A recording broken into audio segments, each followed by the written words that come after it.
So welcome to Kuttippuram. Kuttippuram നമ്മുടെ മലപ്പുറം പാലക്കാട് ബോർഡറിലുള്ള വളരെ മനോഹരമായിട്ടുള്ളൊരു സ്ഥലമാണ്. മലപ്പുറം പാലക്കാട് ബോർഡറിലാണ് കേട്ടോ ഈ ഒരു സ്ഥലം ഉള്ളത്. അപ്പോൾ ഞാൻ ഈ യാത്ര ചെയ്യണത് കുറ്റിപ്പുറത്തുള്ള ഏറ്റവും ഉൾഗ്രാമത്തിലുള്ള ഒരു സ്ഥലത്തേക്കാണ്. ബസ് ഇറങ്ങിക്കഴിഞ്ഞാൽ ഓട്ടോ സൗകര്യമുണ്ട്, പക്ഷെ നമുക്ക് ഈ ഒരു കാഴ്ച കാണാനായിട്ട് ഞാൻ ഇവിടെ വരുന്ന സമയങ്ങളിലൊക്കെ കുറ്റിപ്പുറം ഇറങ്ങി അവിടെ നിന്ന് ഈ ഒരു ഉൾഗ്രാമത്തിലൂടെ ഇങ്ങനെ യാത്ര ചെയ്ത് പോരുകയാണ് ചെയ്യാറ്.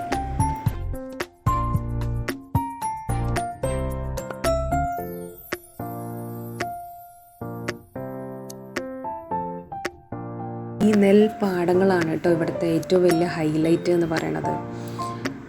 നമ്മൾ ഈ ചിത്രങ്ങളിലൊക്കെ കാണുന്ന പോലെ കുറേ നമ്മുടെ നെല്ലുകളും നെല്ലിൻ്റെ ഇടയിലൂടെ ഇടവഴികളും അരമ്പുകളൊക്കെ ആയിട്ട് ഇങ്ങനെ നീണ്ടു നിവർന്ന് കിടക്കുകയാണ്. അപ്പോൾ ഞാൻ നല്ല വെയിലത്താണ് കേട്ടോ പോണത്, പക്ഷെ വെയിലൊന്നും അവിടെ ഒരു പ്രശ്നമല്ല. അത്രയും നല്ല കാഴ്ചകളാണ് നമുക്ക് മുന്നിൽ ഉണ്ടാവുക.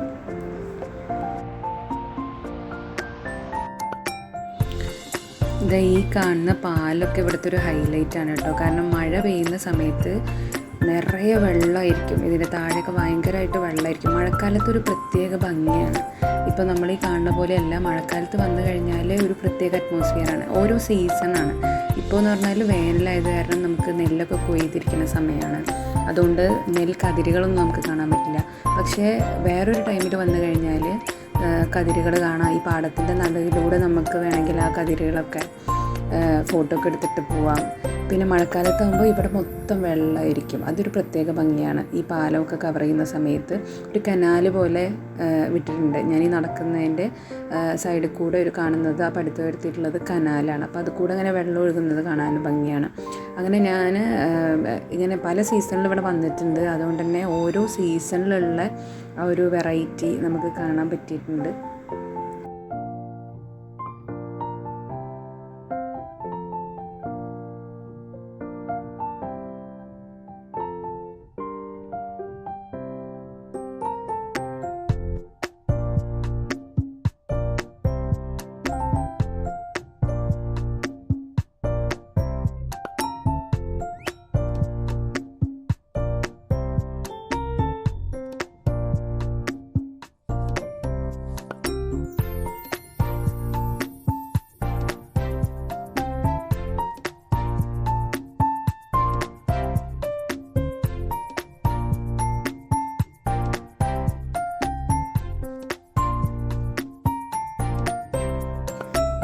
ഇവിടെ ഏറ്റവും ഇൻട്രസ്റ്റിംഗ് ആയിട്ടുള്ളൊരു സംഭവം എന്ന് പറയുന്നത് ഇവിടുത്തെ മനകളാണ് കേട്ടോ.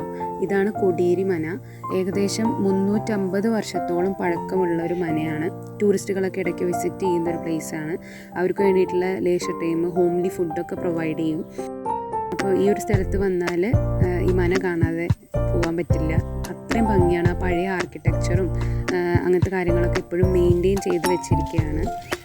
ജനവാസമുള്ള മന തന്നെയാണ്, പക്ഷെ എന്നാലും അത് ടൂറിസ്റ്റുകൾക്ക് ഇടയ്ക്ക് വിസിറ്റ് ചെയ്യാം. അവർക്ക് വേണ്ടിയിട്ടുള്ള ഗസ്റ്റ് ഹൗസുകളുണ്ട്.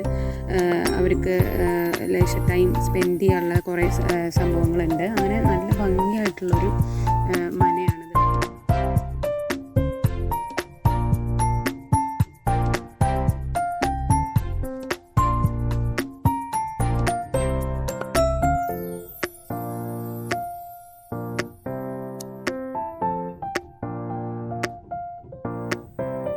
അതിനുശേഷം നമ്മൾ പോയത് അവിടെ അടുത്ത് തന്നെ ചേർന്ന് കിടക്കുന്ന ഒരു താമര പാടത്താണ് കേട്ടോ. താമര കൃഷി ചെയ്യണം അവിടെ. അപ്പോൾ താമര വിളവെടുപ്പൊക്കെ കഴിഞ്ഞിട്ടുണ്ട്, പക്ഷെ ബാക്കിയുള്ള മുട്ടുകൾ ഇങ്ങനെ വിരിഞ്ഞ് നിൽക്കുന്നുണ്ട്. നല്ല ഭംഗിയായിരുന്നു കേട്ടോ അത് കാണാൻ വേണ്ടിയിട്ട്. ഈവനിങ് ടൈമുമാണ്, നല്ല കാറ്റും ഒക്കെ ആയിട്ട് നല്ല ഭംഗിയായിരുന്നു ആ ഒരു ഇത് കാണാൻ വേണ്ടിയിട്ട്.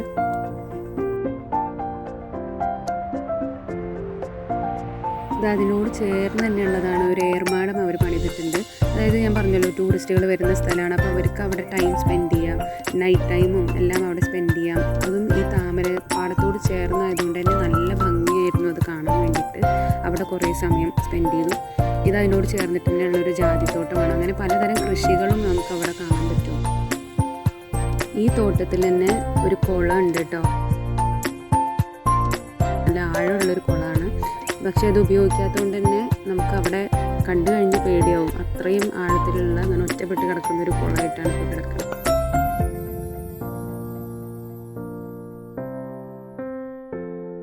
ഇതിനോട് ചേർന്ന് തന്നെയാണ് അടുത്ത മനയുള്ളത്. അങ്ങനെ ഞങ്ങൾ അങ്ങോട്ട് നടന്നു പോവാണ് കേട്ടോ. ഇവിടെ 2 വീടായിട്ടാണ് നിൽക്കുന്നത്. ഇതും ടൂറിസ്റ്റുകൾക്കൊരു സൈറ്റ് വിസിറ്റ് എന്നുള്ള രീതിയിലും നമുക്ക് പ്രൊവൈഡ് ചെയ്യുന്നൊരു സ്ഥലമാണ്. അപ്പോൾ ഞങ്ങളിതാ അങ്ങോട്ട് നടന്നു പോയി. അത്രയും അട്രാക്റ്റീവ് പ്ലേസാണ്. നമ്മൾ പഠിപ്പുരയും കാര്യങ്ങളൊക്കെ ആയിട്ട്. അപ്പോൾ ഞാൻ ഈ ഷൂട്ട് ചെയ്യുന്നത് മാങ്ങ വീണ് കിടക്കുന്നുണ്ട് കേട്ടോ. വലിയ വലിയ മാങ്ങകളാണ് വീണ് കിടക്കുന്നുണ്ടായിരുന്നത്. ചിലതൊക്കെ നല്ലതുണ്ടായിരുന്നു. അങ്ങനെ അത് പൊട്ടിച്ചെടുക്കുകയായിരുന്നു.